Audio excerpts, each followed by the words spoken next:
Hello everybody, my name is Serenna Wagner and I'd like to introduce the recital I'm going to give today, which is part of the Flat Pack recital series that they have been doing online.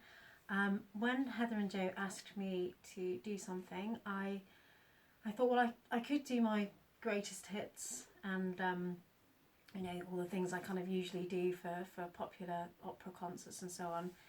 And then I thought, well, maybe I should do something a little bit different, and I thought it'd be nice to learn Schumann's Frauenliebe und Leben, which is a song cycle that I've been meaning to learn for many years, just never ever got round to it. I loved it as a teenager. I was really into it. I don't know where I found it even at that time, but I've always been quite intrigued by the work, so it was a lovely opportunity to finally get down to learning it properly. I mean, I know it's a very famous song cycle, but just a little bit of background. When I was learning and researching the piece, I discovered that it was written in 1840, which was the year in which Schumann finally married Clara. There was a long battle with her father, and he finally won and got to marry Clara in September of 1840, and this was written earlier in that year, July I think.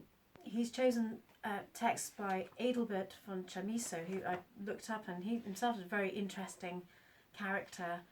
But anyway, the texts, they're sort of beautiful poetry that speak of a woman's love really for her hero, who is the chap that she marries, then has a child with. Unfortunately, she marries him, they have a child, and then it feels like there's a missing song. There should be another song when the child grows up, but it goes from having the child to him dying. It's really very sad and very stark. It feels like there's that missing, and it feels like there should be another song, and that is the sort of speaking to the next generation. In fact, Chamisso did, there was another poem which was speaking to the young woman, the daughter character, and sort of giving her a blessing and advice for life and things.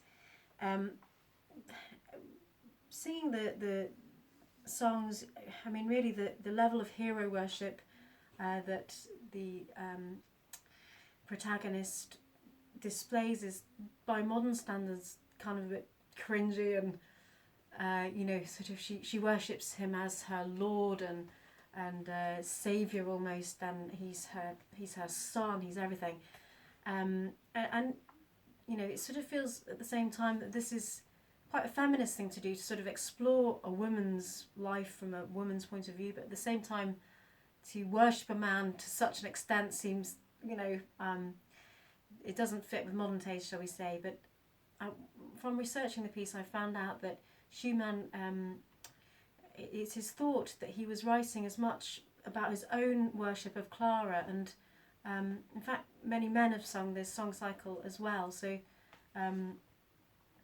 you know, I think it's worth just sort of bearing that in mind, that it was perhaps more an expression of his own feelings than sort of trying to imagine Clara thinking that he was the be-all and end-all. I recorded the songs with backing tracks, obviously not ideal, but just because of time pressures and so on, that seemed like the best route. I tried to choose the tracks where the speeds sort of related more to those I would like. My lovely husband Chris rehearsed with me, so we had some good speeds and everything in mind, and he also did some subtitles for the recital, which I thought would be wonderful, because I think there's nothing worse than just singing at people in German for 25 minutes and them not knowing, or you know, not everybody knowing what it's all about. So thank you, Chris, for putting those subtitles into the songs.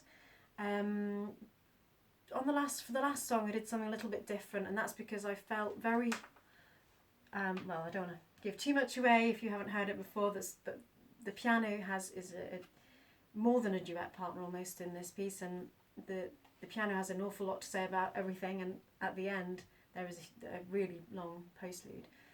And that's a very long time to stand there and emote to a backing track when it's not your regular pianist or your colleague or your friend that's playing for you. So I opted to play it myself. I thought, well, I'll try and express through the piano the feelings of the character for the final song. So it's a little bit off the wall, so I know it's not normally done like that, but hey, it's strange times, and so I thought that maybe that would be a good thing to do. Okay, so I will shut up now and let you listen to the recital. It was recorded at all kind of different times of days and nights and things, because it couldn't all be done in one take, so you'll notice the lighting changes a bit and this and that. But I hope you enjoy it, and I'll sign off now, and we'll roll the tracks. Thanks very much for listening to it, and bye for now. Bye.